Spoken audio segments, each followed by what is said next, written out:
12 ফেব্রুয়ারি অনুষ্ঠিত নির্বাচনে নিরঙ্কুশ বিজয়ের পর সরকার গঠন করেছে বিএনপি। নির্বাচনে বিজয়ের মাধ্যমে বিএনপির চেয়ারপারসন তারেক রহমান বাংলাদেশের ইতিহাসে প্রথমবার সবচেয়ে বেশি বয়সী প্রধানমন্ত্রী হিসেবে জায়গা করে নিয়েছেন।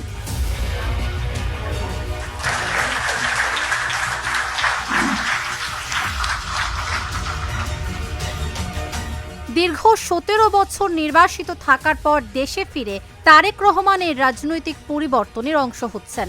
60 বছর বয়সে ক্ষমতার শীর্ষ পদে আসার কারণে তিনি বাংলাদেশের রাজনৈতিক ইতিহাসে সবচেয়ে বয়োজ্যেষ্ঠ প্রধানমন্ত্রী হিসেবে রেকর্ড গড়বেন। বাংলাদেশে বয়স ৪৫ থেকে ৫৫ এই রেঞ্জের মধ্যে সরকার প্রধান হওয়া ছিল স্বাভাবিক প্রবণতা, কিন্তু এবার ৬০ বছর বয়সে প্রধানমন্ত্রী হওয়ার প্রেক্ষাপটে এটি একটি অনন্য ঘটনা হিসেবেই বিবেচিত হচ্ছে।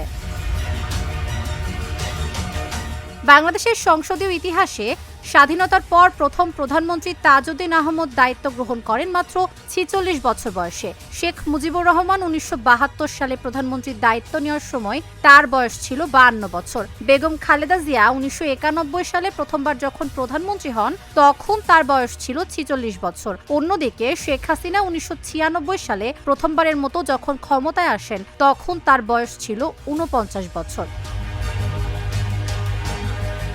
সে তুলনায় তারেক রহমানের ৬০ বছর বয়সে প্রথমবার সরকার প্রধান হওয়াকে বিশ্লেষকরা দেখছেন এক পরিণত রাজনৈতিক প্রজ্ঞা অভিষেক হিসেবে। যেখানে তার পূর্বসূরীরা তুলনামূলক কম বয়সে ক্ষমতার কেন্দ্রে আসীন হয়েছিলেন, সেখানে তারেক রহমান দীর্ঘ সংগ্রাম, কারাবরণ ও নির্বাসিত জীবনের এক বিশাল অভিজ্ঞতার ঝুলি নিয়ে ক্ষমতায় আসছেন। এই দীর্ঘ সময় তাকে কেবল ধৈর্যশীলই করেনি, বরং তাকে দিয়েছে গভীরতর রাজনৈতিক অন্তর্দৃষ্টি, যা তাকে দেশের বয়োজ্যেষ্ঠ প্রধানমন্ত্রীর আসনে বসিয়েও তরুণ প্রজন্মের কাছে প্রাসঙ্গিক রেখেছে। নির্বাচনের পর পুঁজিবাজার ও আন্তর্জাতিক পর্যবেক্ষকদের দৃষ্টি এখন নতুন সরকারের কাছে কেন্দ্রীভূত, বিশেষ করে অর্থনীতি, প্রশাসন ও আন্তর্জাতিক সম্পর্ক পুনঃপ্রতিষ্ঠায় তার নেতৃত্বের ভূমিকা নিয়ে।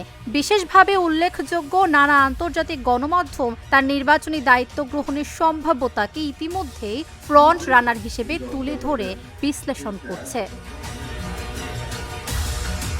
তাবাসসুম সেজুথি, ঢাকা জার্নাল।